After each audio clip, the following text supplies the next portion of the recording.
Hi guys, here is a unique one-pot meal for you today. My husband is cooking and he's making this fabulous meal, roasted leg of lamb with braised white beans served with homemade mash. Now the title is so long that he abbreviated to Rolambean. So welcome to my channel. So come with me, he's the head chef today and I'm his sous chef. Alright, for this recipe we need a nice leg of lamb. It's grass-fed, it's really tasty meat.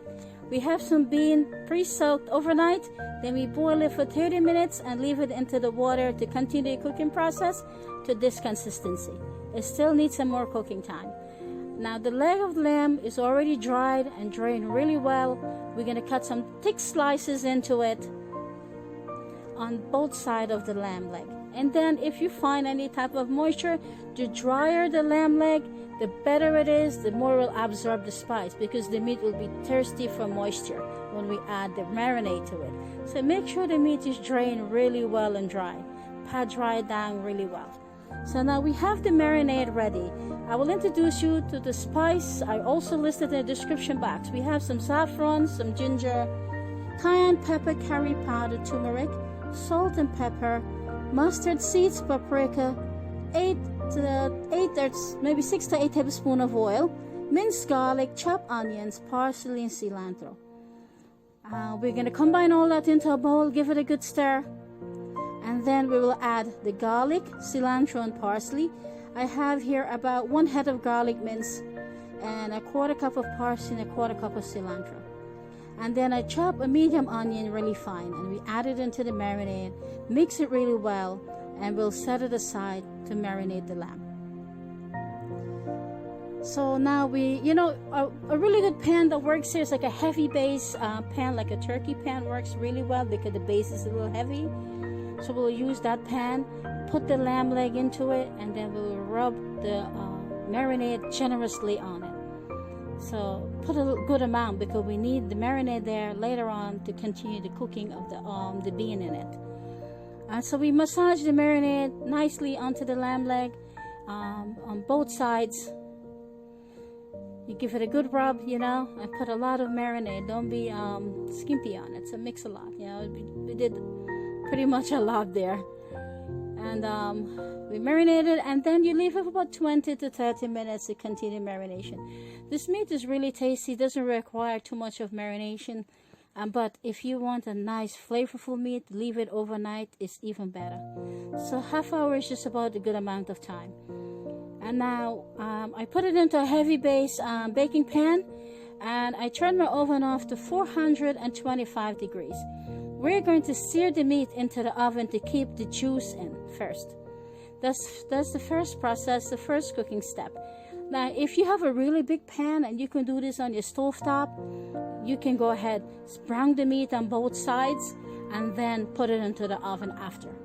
But we're gonna do everything into the oven, and so this is the first 15 minutes. It was searing at 425 degrees. The bottom is nice and golden.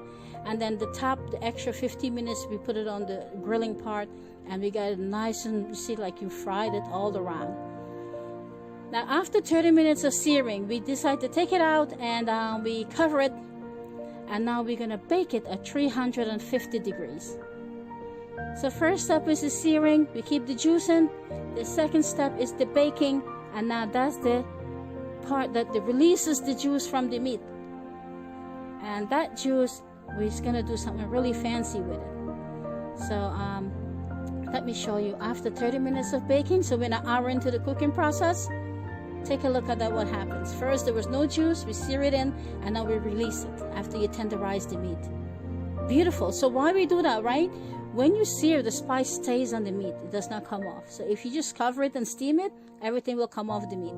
And all the juice will come out, will not be very tasty. Here we add 2 bay leaves.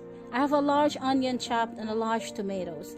And what I did, I sprinkled half of the amount first into the gravy that the lamb releases. And now we will add the bean, the seasoned bean, with about 2 to 3 tablespoons of the lamb marinade that we saved previously. And so we coat the bean lightly, and now we'll gently throw it around of the pan. We try not to cover the meat. We want to keep the beauty of the lamb leg there. And so we put the bean, and then I add the other half of the tomatoes and the onions. So you know, the tomatoes and the onions also helps to release some moisture while braising the bean with the lamb.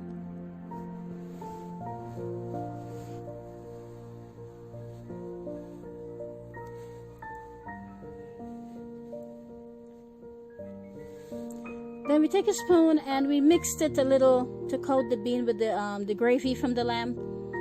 And now we will cover it and continue the cooking process. I will lower the oven down to 275 degrees and we put the lamb and slow cook it for 30 minutes more or until it's tender and the bean is nice and creamy. So after that, we take about an hour and a half, hour and 40 minutes. Oh my God, take a look at this lamb leg. Absolutely gorgeous. You can see the bone is falling off the meat. So you take your fork and pull it. It doesn't require a knife to do this. Alright, so we drizzle with some olive oil there. So this one pot meal looks like really simple right now, but we plate it into a beautiful red terracotta plate. And the lamb leg is very fragile, easy to break, so I'm gently picking it up. Put it into this wonderful plate I have here, the serving platter. And then we will put the bean around it. I'll put the bean, arrange it, and garnish it with some fresh cilantro and parsley. And there is my dinner table. We have here my husband's wonderful Rolambean, roasted like a lamb with braised bean, absolutely delicious with fabulous herbs and spices. And I will slice that leg down. I'll take a nice serving piece. So with this lamb leg, we serve about 6 to 8 person. And we'll serve a nice piece into this plate. Take how tender that is. You see that? Let me put it down and take a look at that. Absolutely fancy. And so we serve a nice piece of leg of lamb with a good scoop of bean. You know, move the bay leaf aside. I will slice the rest down to show you how the spices holds onto the meat when we sear it. You see that? It's like a crust. You create a wonderful, spicy, flavorful crust on the lamb. It's so delicious. You know, this lamb is absolutely tender and juicy. And so we'll slice another piece so for my kids they can just serve themselves. And then with that plate, we'll add some bean. We'll add some Yukon Gold mash, homemade mashed potatoes. And we'll do some tomatoes and some onions and some wonderful cucumbers. So we add some. This bean is so creamy. I swear, if you try this meal, you will definitely love it. It's a little bit of time, an hour and a half, but this is a wonderful comfort, heart and soul comfort food here. It was delicious. Thank you to my other half. But it's a wonderful meal to our family, and I'm delighted to share it with you. I hope you enjoyed this video and give it a try. Please subscribe to my channel for more wonderful, delicious, easy, super easy, awesome recipes on a weekly basis. So thanks for watching. Bye bye. Enjoy. Also, thank you so much for your love and support to Deliciously Simple One Home Cooking channel. Check out my next upcoming video for this wonderful, super delicious homemade cardamom spice cake with a double shot of espresso whipped coffee. Once again, thank you for watching and supporting. Bye bye. Enjoy.